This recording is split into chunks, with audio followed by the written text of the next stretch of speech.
pessoas estão insatisfeitas com o caminho que o Brasil está trilhando e isso se reflete nas diversas políticas públicas e na qualidade dos serviços que nós temos hoje. Então, o Brasil gosta de dizer que está entre os 10 maiores PIBs do planeta, etc. Mas quando você vai ao SUS, como eu vou às vezes, a um hospital público, você não gosta do que você vê. Você não se sente entre as 10 maiores potências. Mas a questão é que a maioria dos países, com exceção talvez da África do Sul, eles já tinham uma infraestrutura social e de serviços públicos mais ou menos pronta.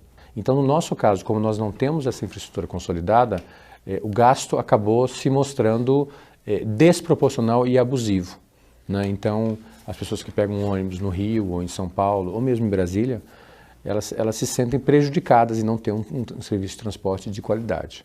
E aí, esse gasto da Copa pareceram como se fosse um insulto àquela pessoa, ao cidadão, tanto o estudante como o trabalhador, que tem que passar por aquilo todo dia e agora você vê estádios de luxo sendo construídos. E a gota d'água foi os gastos que nós tivemos com a Copa, e ambas as Copas, né, tanto a Copa Mundial quanto a Copa das Confederações, na casa das dezenas dos bilhões de reais, talvez chegue a 100 bilhões de reais. E as pessoas estão fazendo a seguinte pergunta: se tem tanto dinheiro sobrando, por que esse dinheiro não foi aplicado nas nossas escolas e nos nossos hospitais? Houve um descolamento entre a classe política e a sociedade. Então, a classe política começou a ter uma dinâmica própria, uma velocidade própria, e a sociedade passou a ter uma outra velocidade, sendo que essas aspirações, como foi bem colocado, né, elas não foram atendidas. A gente chama isso em políticas públicas de hiato. É quando existe um hiato entre as demandas e hiato entre as ofertas. Então, a resposta do governo às demandas não estava acontecendo e o pior, o hiato não estava diminuindo, estava aumentando. E, então eles foram pegos de surpresa porque eles se alienaram, os políticos em geral, a classe política em geral, independente do partido. O que poderia ter sido feito diferente, na minha forma de ver? Havia o compromisso, sim, mas você poderia ter chamado o setor privado para trabalhar nesses estádios desde o início. Então o que o Rio de Janeiro fez agora? Com o estádio já pronto, ou quase pronto, ele agora está fazendo um processo de licitação, terceirização, então ele vai entregar a gestão do estádio a empresas privadas que vão ter uma concessão, não sei, de 20, 30, 40 anos. Então, o que aconteceu, tanto do ponto de vista da União quanto do ponto de vista dos estados, é que os governos foram gastando dinheiro, gastando, e esqueceram os serviços essenciais, como saúde, educação e transportes. A população sentiu isso e ela falou assim, tudo bem que é a política do pão e circo, mas exageraram no circo e esqueceram do pão. Nossa classe política está na sociedade industrial, eu não tenho dúvida disso. Mas não só porque ela usa papel. O papel é mera consequência. É porque a mente dela está na sociedade industrial.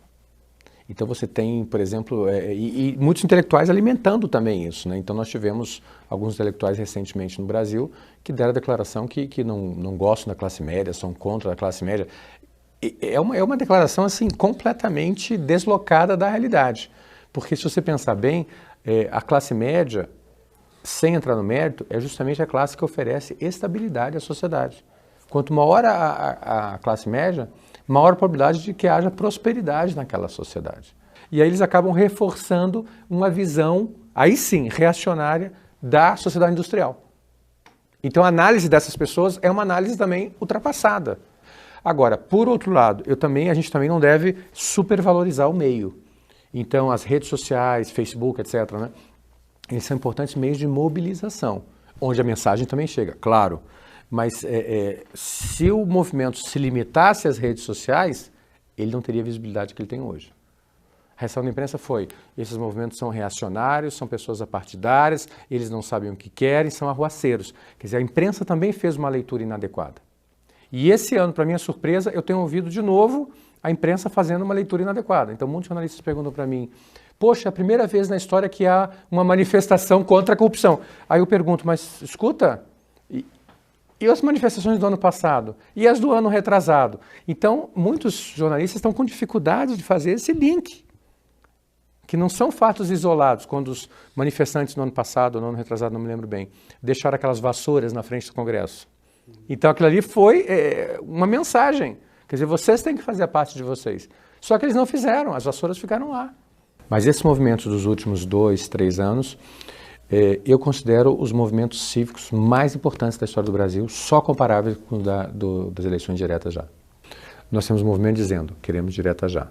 Agora nós temos um movimento dizendo, queremos democracia, né? Agora nós temos a democracia, mas não é essa a democracia que nós queremos. As sementes dessa mudança, elas estão presentes. Agora, como é que a classe política vai reagir, ainda nós não sabemos. Nós tivemos agora algumas indicações. A questão da votação simbólica, eu diria, né, contra a PEC 37, que era uma demonstração até de como é que se diz? Foi uma demonstração quase que esmagadora de força da classe política. Eu sou mais importante que o Ministério Público. É isso que a classe política estava dizendo. Acho que em 2014 a gente vai estar justamente, mais uma vez, plantando as sementinhas de uma coisa que pode aumentar, crescer e aí sim ser discutida para 2018. Então eu acho que o horizonte não é 2014. Eu acho muito difícil que a gente mude as regras, até porque a legislação não permite que você faça mudanças de regras muito grandes de um ano para o outro, o princípio da anualidade, né? Então, qualquer regra que você aprove de mudança na legislação, ela tem que ter pelo menos 12 meses para entrar em vigor. Como nós já estamos praticamente em julho, de julho para outubro, é um passo, então eu não vejo tempo hábil para isso. Mas, se a gente conseguir fazer uma discussão voltado para a mudança de regras em 2018, eu acho que vai ser uma grande vitória.